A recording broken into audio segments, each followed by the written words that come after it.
ප්‍රතිපත්තියන් විසඳීමේලා බලපාන ප්‍රබලතම සාධකය තරගකාරී ආර්ථික ප්‍රතිපත්තියේ අවසරයෙන් උපිනියන් අධිවාදයට ප්‍රවිෂ්ඨ වෙන්න ආදරණීය විද්‍යාඥ අපි දකිනවා මේ විවාදය ඉතාමත් සුවිශේෂී විවාදයක් මාතෘකාවේ සුවිශේෂීභාවය නිසාම නිර්වචනයන් සහ පදනමකට ගෙත්තම් කරනවා. එතකොට ආදරණීය විද්‍යාඥ අපි දකිනවා මේ ලෝකයේ ජනගහනය දවසින් දවස වර්ධනය වෙන්න ගත්තා. ඒ වර්ධනය වීමත් එක්ක මිනිස්සුන්ට පවතින උවමනාවන් වැඩි වෙන්න ගත්තා. හැබැයි ප්‍රශ්නේ තිබ්බේ ඒ උවමනාවන් වැඩි වෙද්දී ඒ උවමනාවන් සපුරා ගන්න තියෙන සම්පත් ප්‍රමාණය සමාජය තුළ හිඟ වෙන්න ගත්තා. අවශ්‍ය වෙන තාක්ෂණය සමාජය තුළ හිඟ වෙන්න ගත්තා. අවශ්‍ය වෙන ශ්‍රමයේ ආහාර සුරක්ෂිතතාවය සෞඛ්‍ය අර්බුද වගේ සමාජ ආර්ථික අර්බුද මේ වෙනකොට නිර්මාණය වෙලා තියෙනවා. එතකොට මේකේ අර්බුද විසඳීම එහෙමත් නැත්නම් ලෝකයක් විදියට මේකේ අර්බුද වලින් මුදවා ගැනීම ලෝකයක් විදියට මෙතනින් එළියට එනවා කියන තැනට සාපේක්ෂව බලපාන ප්‍රබලතම සාධකය තරගකාරී ආර්ථික ප්‍රතිපත්තියද නැද්ද කියලාදී ආදරණීය විද්‍යාඥයෝ හොඳින් අවධාරණය කරගන්න. තරගකාරී ආර්ථික ප්‍රතිපත්තිය කියන එක මේ ලෝකෙට අදීය කාරණාවක් නෙමෙයි. අපි දකිනවා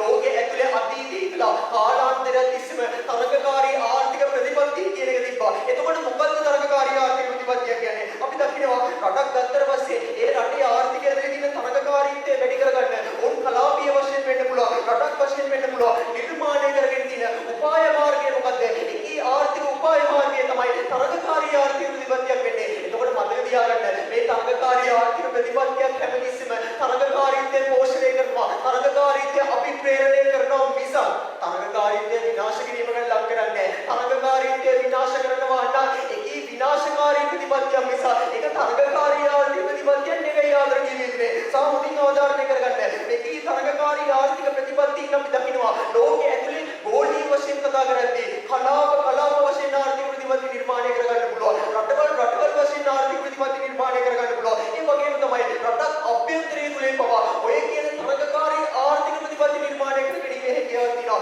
එතකොට හොඳින් අවධාරණය කරගන්න. මොකක් හරි රටක් සම්බන්ධයෙන් දේශපාලනික වශයෙන් තියෙන ගැටලු එක්ක දේශපාලනික වශයෙන් තියෙන ප්‍රශ්න සහගතභාවයන් එක්ක නිර්මාණය කරගත්තු ප්‍රතිපත්තිය ඒව විවාදයට කතා කිරීමේ වාරයක් නැහැ ආදරණීය විද්‍යාඥයෝ. දැන් අපි දකිනවා මේ සමාජ ආර්ථික අර්බුද විසඳීම කියන දේ සාපේක්ෂව අපි දකිනවා ලෝකයේ ඇතුළේ ගත්තට පස්සේ ඒක රටක් වෙන්න පුළුවන්. ලෝකයේ ඇතුළේ ඕනම තැනක් වෙන්න පුළුවන්. අපි දකිනවා ආදරණීය විද්‍යාඥයෝ මේ අර්බුද නිර්මාණය වීමේ ප්‍රශ්නය වෙලා තියෙන වෙන මොකක්වත් නෙවෙයි. කේන්ද්‍රගත ගැටලු වෙලා තියෙන වෙන මොකක්වත් නෙවෙයි. ඒ රටේ තියෙන ආර්ථිකය කියලා සරලව ආදරණීය විද්‍යාඥයෝ කුටුම්බයක් ඇතුළේ අද රැයට කන්නේ මොනවද කියලා සැමියයි පිරිතයි රණ්ඩු කරන තැනේදීම ඒ කුටුම්බයේ ඇතුලේ ප්‍රශ්න සාගතභාවයේ ඉඳලා රටක් විදිහට ගෝලීය විදිහට ඔය කියන ආර්ථිකය ඇතුලේ කේන්ද්‍රීය ප්‍රශ්නේ එළියෙනවා. ඒ නිසා අපි කියනවා ඒ ප්‍රශ්නෙට උත්තර දෙන්න දෙන්න තමයි ප්‍රබලතම සාධකය වෙන්නේ කියලා. එතකොට අපි දකිනවා තරගකාරී ආර්ථික ප්‍රතිපත්තියින් එක්ක එකී තරගකාරී ආර්ථික ප්‍රතිපත්තිය නිසා වෙළඳපොළ ඇතුලේ නිර්මාණය කළ තියෙන ඒකාධිකාරීත්වය පිටවටනවා කියලා. අපි දකිනවා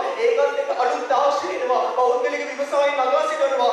ආර්ථික ප්‍රවේශ කාර්යක්ෂම කරනවා. සාධාරණීය විදිහේ ආර්ථිකයේ ඇතුලේ ඒකාධිකාරී බලයක් නිර්මාණය කරගන්න හදනවා නම් එකී බලයෙන් තුලදී කරනවා කියලා අපි දකිනවා. එතකොට ඇයි මේක අපි ප්‍රබලතම සාධකය කියලා කියන්නේ? අපි දකිනවා ආදරණීය විදිහේ තරගකාරී ආර්ථික ප්‍රතිපත්තියක් අනුගමනය කරන රටවල් අනෙක් රටවල් වලට සාපේක්ෂව සමාජ ආර්ථික අර්බුද වලින් මිදිලා තියෙනවා. ඕන් විසඳීමකින් ලක්ෂ්‍යයට ගිහිලා තියෙනවා. එතෙන්ට සාපේක්ෂව අපි කියනවා මේක ප්‍රබලතම සාධකය කියලා. සහ අපි දකිනවා තරගකාරී ආර්ථික ප්‍රතිපත්තියක හිටියේ නැති හැබැයි පසු කාලීනව තරගකාරී ආර්ථික ප්‍රතිපත්තියකට යොමු වෙච්ච රටවල් ඉතාමත් ශීඝ්‍ර වශයෙන් සමාජීය ආර්ථික අර්බුද විසඳා ගන්න දෙයක් යනවා කියලා. සහ එතෙන්ට ප්‍රබල වශයෙන් ප්‍රතිපත්තියක් වශයෙන් ගෝලීය බලපෑමක් එල්ල කරනවා. ඒ බලයට සාපේක්ෂව අපි කියනවා ඇත්තටම ප්‍රබල